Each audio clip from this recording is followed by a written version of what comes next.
En este video vamos a terminar con la explicación que habíamos comenzado en la clase y bueno, que no pudimos terminar de pasar el algoritmo a C. ¿Sí? Habíamos hecho un ejemplo, el ejemplo lo ven acá, ya lo leímos durante la clase, no lo voy a volver a leer.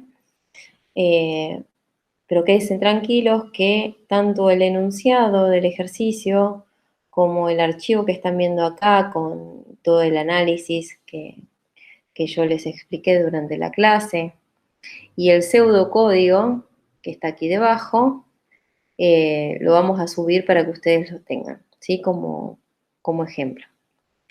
Y bueno, lo que vamos a hacer es traducir este algoritmo ejemplo que escribimos acá en pseudocódigo, así como también las subrutinas que invoca este algoritmo. Vamos a traducir todo a C, ¿sí? Bueno, yo voy a utilizar el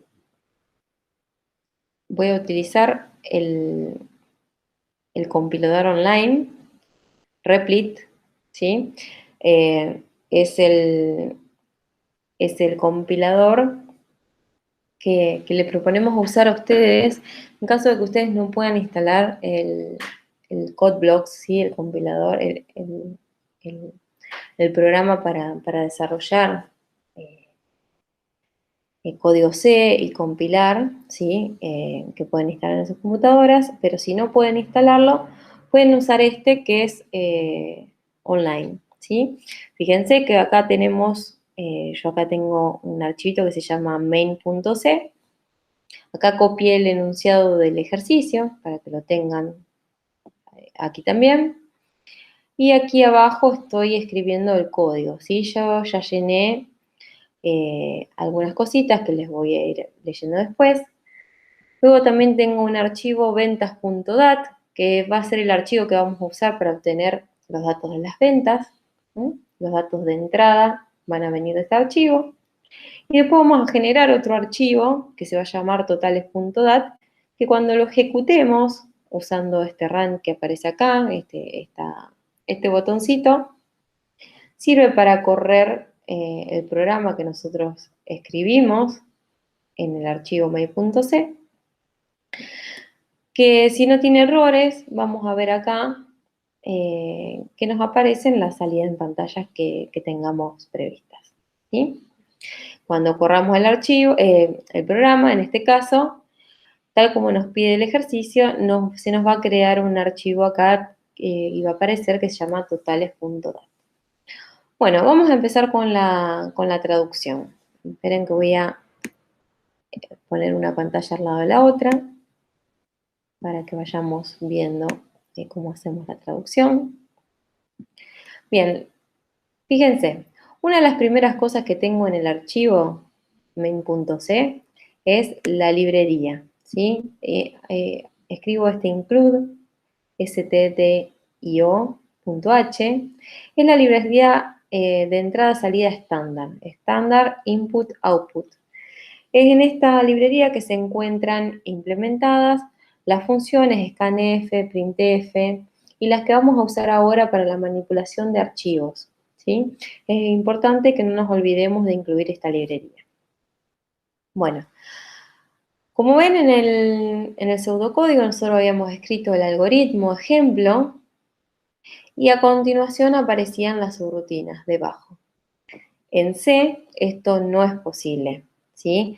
Todas las subrutinas que se invocan, ya sea desde el algoritmo principal o desde otras subrutinas o de otras funciones, tienen que ser definidas antes de la llamada, ¿sí? Fíjense que yo acá en el archivo, abajo de todo, tengo el algoritmo principal, el main. Este es el algoritmo, sería esto de acá.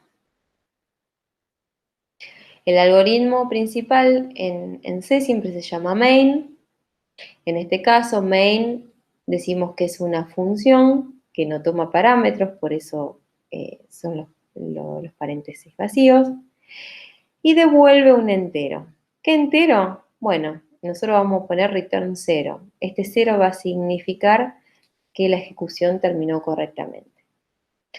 En el caso que quisiéramos capturar ciertos errores, podríamos poner otros returns con otros números que significaran qué tipo de error se dio durante la ejecución.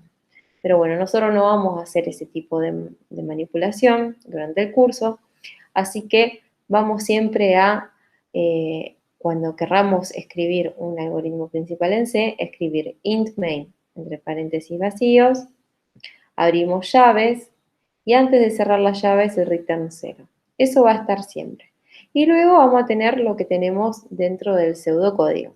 Una sección para las variables, fíjense que yo acá comenté que voy a escribir las variables.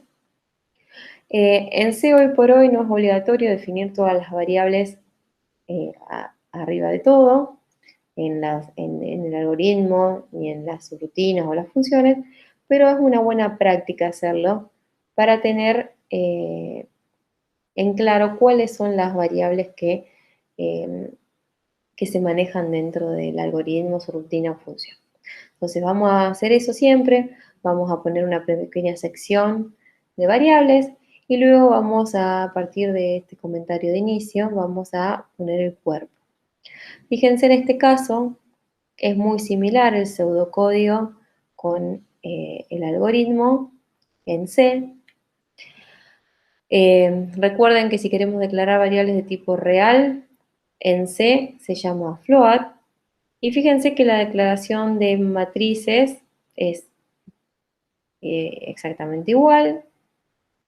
La única diferencia que en C, la declaración de variables termina con punto y coma, así como también cada instrucción. Entonces, tenemos la declaración de las dos matrices que vamos a usar, ¿vale? Una matriz y un vector en este caso, y la llamada a las subrutinas. Inicializar, cargar, mostrar, calcular totales y guardar. Cada una con las matrices que queremos, que necesitamos pasarle como argumento. Fíjense que es importante que cuando yo paso una matriz, no le paso, o sea, no escribo entre corchetes 12, por ejemplo, esta, 12, 2. Porque si yo escribiera 12, 2, parecería que yo le estoy pasando, o sea, si yo escribo 12, 2, se interpreta que le quiero pasar la casilla en la posición número 13 y en la posición 3. ¿Por qué? ¿Por qué 13 y 3? Porque eh, eh, cuando yo escribo, cuando yo declaro en C una matriz, por ejemplo, esta de tamaño 12 por 2, en realidad los índices no se mueven de 1 a 12 como veníamos trabajando en pseudocódigo y de 1 a 2 en esta, sino que va a ir de 0 a 11 y de 0 a 1. ¿Por qué? Simplemente porque se trabaja a partir del índice 0. ¿Sí? Entonces, si yo paso la casilla acá, si yo escribiera esto, 12, 2, que es un error común, esto se interpreta que es la casilla cuyo índice es 12, pero como los índices arrancan en 0, esta sería la casilla número 13 y esto también arranca en 0, sería la casilla, la columna número 3, o sea, la fila 13, la columna 3. Y está mal, porque justamente tenemos 12 filas y 2 columnas, ¿sí? No tenemos 13 filas y 3 columnas. Entonces, esto está mal así. Cuando queremos pasar una matriz completa a una subrutina, pasamos el nombre, ¿sí? El nombre de la matriz. Ese nombre nos da la dirección de memoria donde arranca esa matriz, ¿sí? Ustedes vieron que con Fernando que cuando tenemos arreglos se guardan direcciones contiguas. Bueno, entonces saber esta dirección de memoria, la dirección de memoria donde arranca este arreglo de 2 dimensiones, es importante para que el compilador pueda hacer los cálculos necesarios para ubicar dónde están cada una de las filas y las columnas guardadas en memoria, ¿sí? Pero bueno, no nos vamos a meter ahí adentro, simplemente ustedes tienen que saber que cuando queremos invocar a una subrutina, a una función, pasándole una matriz o un vector, tenemos que pasar solamente escribir el nombre de la matriz o vector, no le tenemos que pasar las dimensiones, ¿sí? Porque ahí estaríamos indicando que estamos pasando solamente una casilla. Bien, visto el algoritmo principal, vamos a empezar a implementar cada una de las subrutinas. Vamos a ir a implementar inicializar. Voy a ir arriba de todo, que la tengo acá. Inicializar recibe una matriz 12 por 2 de tipo real. Esta es una subrutina porque acá está escrito void. En el caso de que fuera una función, acá estaría escrito el tipo de dato que devuelve. Y acá necesitaríamos escribir un return con un valor del tipo que diga acá. Pero en este caso es una subrutina, no hay return. Bien, en la subrutina esta tenemos dos for, uno dentro del otro, se llaman for anidados. Bueno, ¿cómo vamos a hacer? Bueno, y acá arriba tenemos dos variables enteras, i, j. Bueno, eso se escribe int i, j, punto y coma. Vamos a escribir los for. Recuerden que un for tiene tres partes. La primera parte donde se inicializa la variable. La segunda parte, entre los dos puntos y coma, es una condición que tiene que ser verdadera para que las instrucciones dentro del for se ejecuten. Y la tercera es cómo se incrementa la variable que controla ese for. En este caso, esto quiere decir que este for se va a ejecutar desde el valor 1, va a arrancar con i igual a 1, se va a ejecutar siempre y cuando i valga menor o igual a 12, mientras esta condición sea verdadera, y entre una ejecución y la otra, ahí se va a incrementar en 1. Esto, ya vieron, que se puede escribir como i más más, es equivalente. En general usamos esta notación porque es más rápida. Como les dije antes, si tenemos un arreglo de tamaño 12, los índices no van desde 1 a 12 como en pseudocódigo, van a arrancar en 0. Entonces esto va a ser igual, tenemos que modificar el rango así. La variable de control se va a mover entre 0 y 11, no entre 1 y 12. Bien. Por ahora vamos a escribir siempre estas llavecitas para indicar cuáles son las instrucciones que van dentro del for. En general, si hay una sola instrucción, no hace falta las llaves, pero en un principio yo les recomiendo que las usen para no cometer errores. Dentro de este for tenemos otro que arranca con un J, en el pseudocódigo dice 1, pero acá ya sabemos que tenemos que arrancar en 0.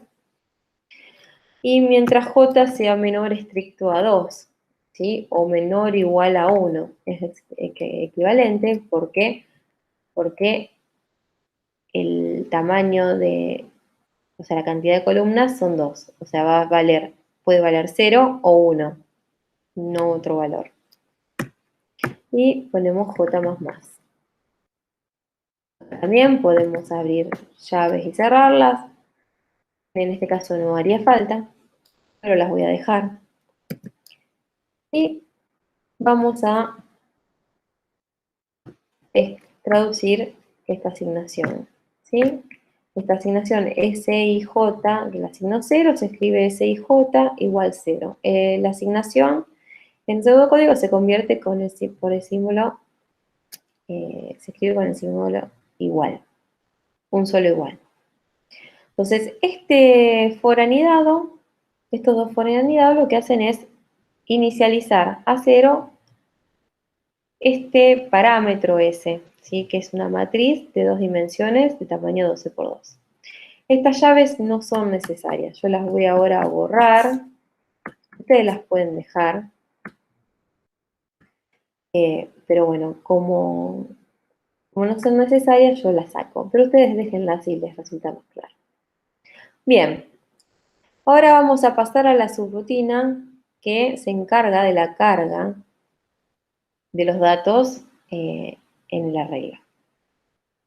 Fíjense, dice subrutina carga, recibe una matriz bidimensional de tipo real. Bueno, yo esto lo escribí como float B12.2.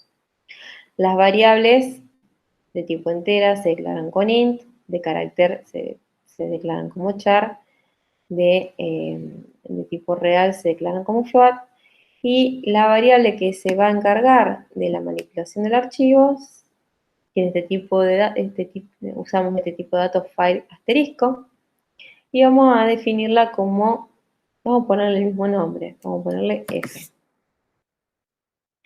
Bueno, vamos a escribir entonces lo que dice este pseudocódigo en C.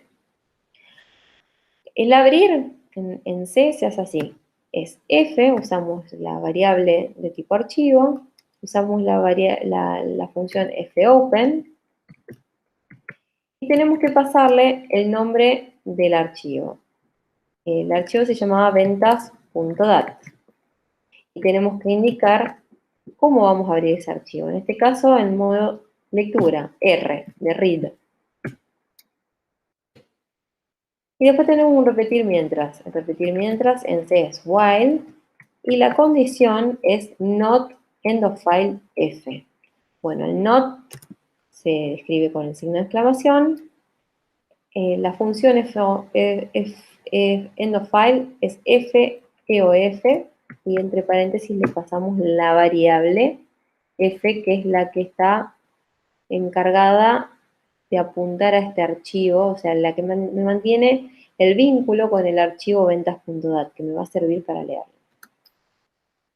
Y abro las llaves, esta llave se abre y se cierra, y esto me indica que todo lo que va a ir acá va a estar adentro del while. Entonces, esta llave que cierra es lo equivalente al fin mientras. Bueno, dentro del mientras tenemos un leer. Nosotros hasta ahora usamos scanf para leer de teclado, y en este caso vamos a leer de un archivo.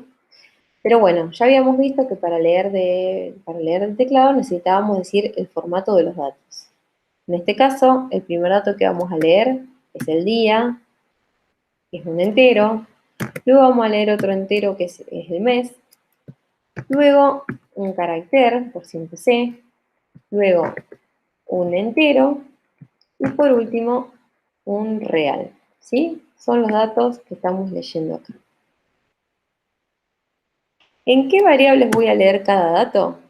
Bueno, el primer entero lo voy a guardar en la variable d, el segundo entero en la variable m, el tercer dato, que es un carácter, en la variable suc, el cuarto dato, que es un entero, en la variable cant, y por último el precio en la variable p. Para que funcione esta lectura, recuerden que antes del %C tenemos que poner un espacio. Este espacio es importante porque permite que se vacíe el buffer de lectura de los caracteres que pueda contener. De esta forma me va a permitir leer correctamente el carácter de la sucursal. Si yo no pongo este espacio, no va a andar el programa, ¿sí? Que acuérdense que cada vez que ustedes quieran leer un carácter, sí o sí, dejen un espacio delante del %C. Es importante para eso. Si yo dejo tal cual está escrito acá, esto significa que se va a leer desde el teclado, de la entrada estándar. Pero yo no quiero que se lea del teclado, yo quiero que se lea del archivo. La función que usamos para leer el archivo se llama fscanf. El formato es similar, nada más que recibe un parámetro más, que es la variable que estoy usando para manipular el archivo. En este caso, f. Entonces, este leer f es equivalente a este fscanf. Una vez que leímos todos los datos, traducimos el sí a un if y se escribe así, suc igual a igual es la comparación. ¿Sí? En este caso, acuérdense que los datos que leemos del archivo van para los meses desde el 1 hasta el 12. Pero el arreglo en C va de 0 a 11. O sea que tenemos que hacer una corrección cuando escribimos y vamos a escribir en la posición m-1. O sea que si m es 1, voy a escribir en la posición 0. Si m es 5, voy a escribir en la posición 4. Si m es 12, que es el último mes, voy a escribir en la posición 11, que es la última posición de la regla. Luego, si en pseudocódigo escribía la posición 1, acá va a ser la posición 0 en C. ¿Sí? El resto es similar.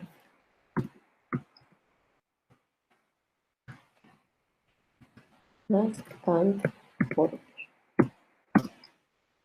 es lo mismo, nada más que en donde va 0, vamos a escribir 1. ¿Sí? En pseudocódigo tenemos la posición 2, en C va a ser la posición 1. ¿Sí? Bueno, acá en el if también podríamos abrir y cerrar llaves, pero como tenemos una instrucción dentro de cada parte del if, no hace falta esas llaves. ¿Sí? Luego de que salimos del fin mientras, usamos fclose para cerrar el archivo. Bien, con esto terminamos la subrutina carga. Ahora podemos pasar a la subrutina mostrar.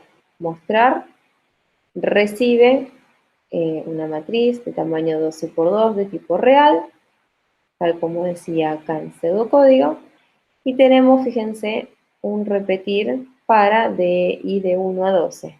Bueno, acá haríamos for i de 0 a i menor a estricto a 12 o i menor o igual a 11, es lo mismo, y más. ¿Qué hacemos? Bueno, printf. En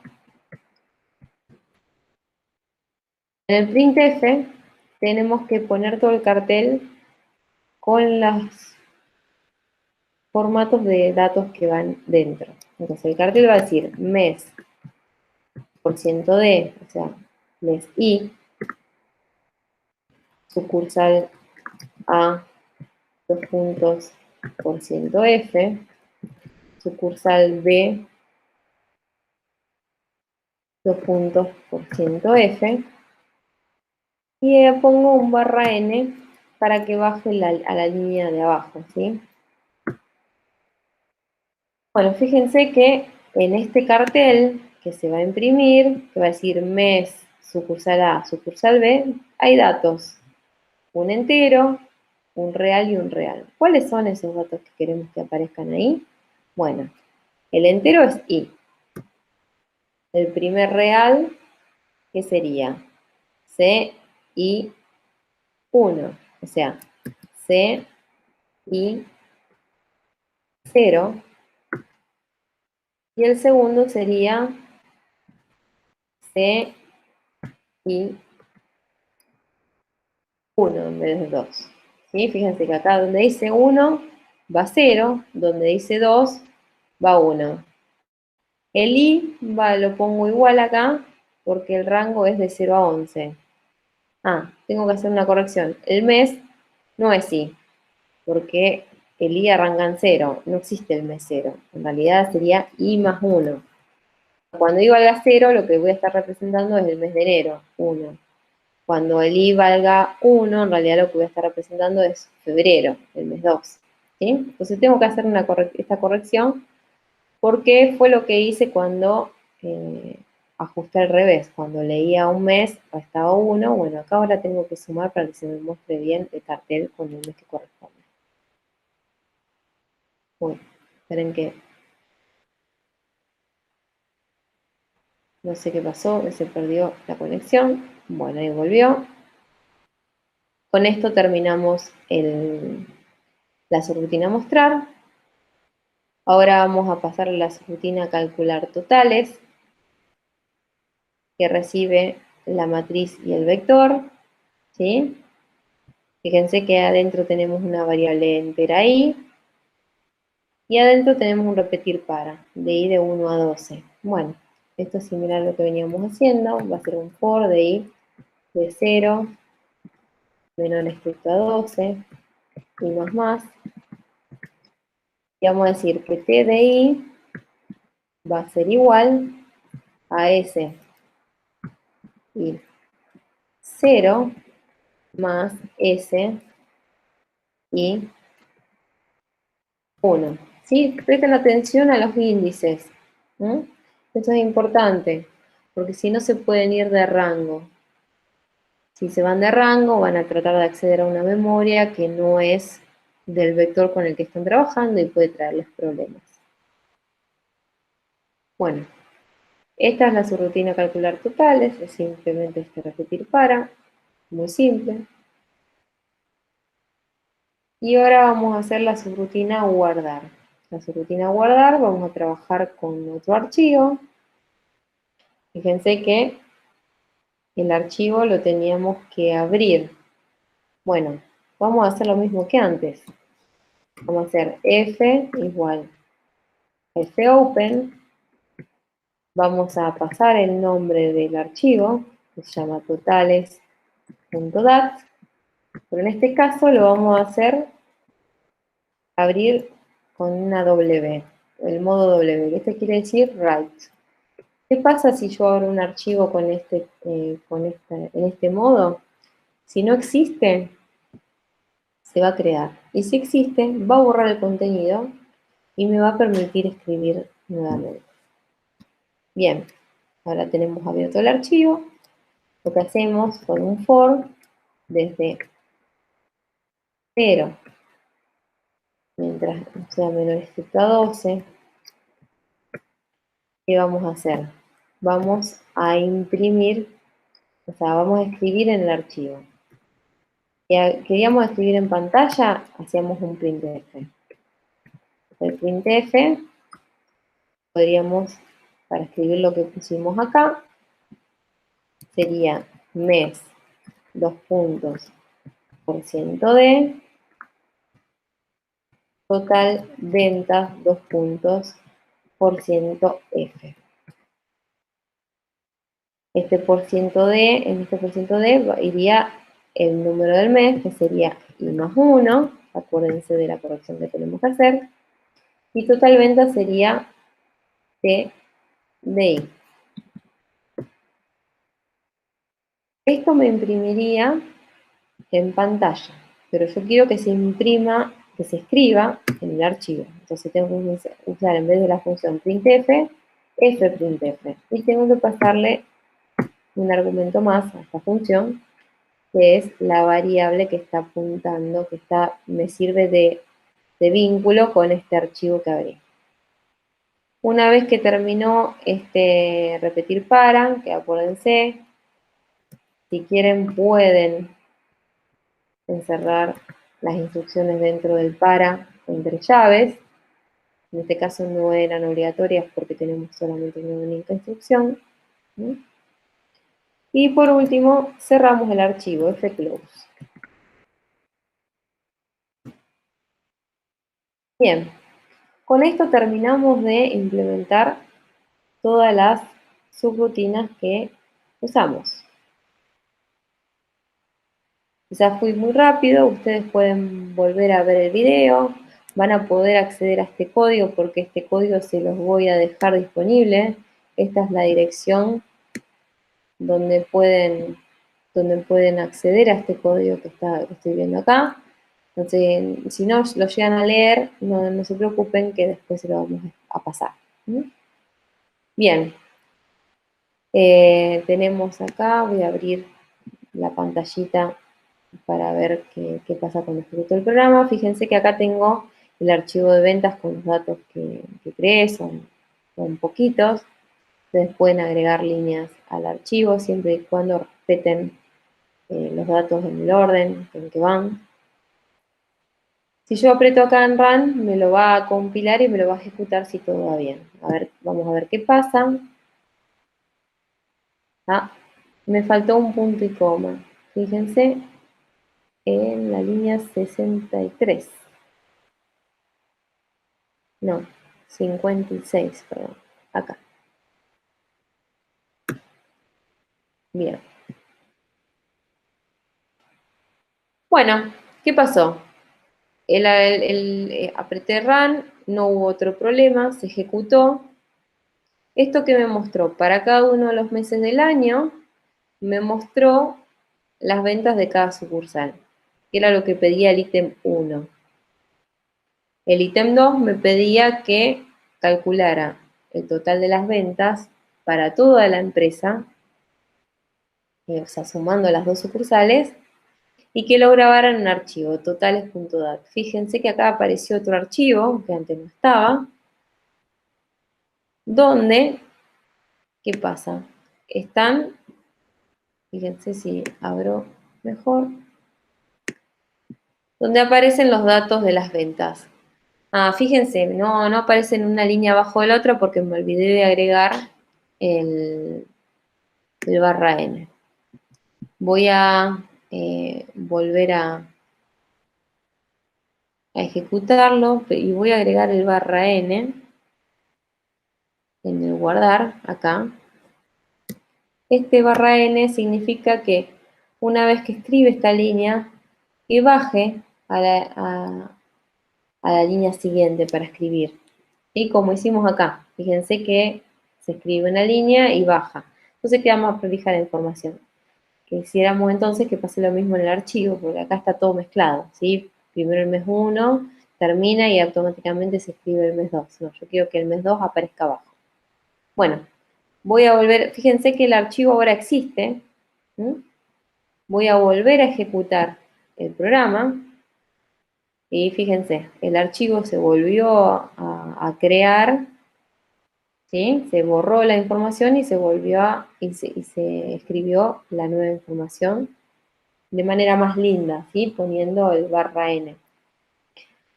Bueno, si todo salió bien, cada uno de estos valores de total ventas tiene que coincidir con la suma de las dos sucursales. En general coinciden porque hay una que es 0 y la otra no es 0, o las dos son 0, ¿sí? Tendrían que chequear. Pero bueno, funcionó el programa. Bueno, esto es lo que no habíamos llegado a ver en la clase del 7 de julio, ¿sí? Así que bueno, con este video queda completo el ejemplo que le propusimos en clase.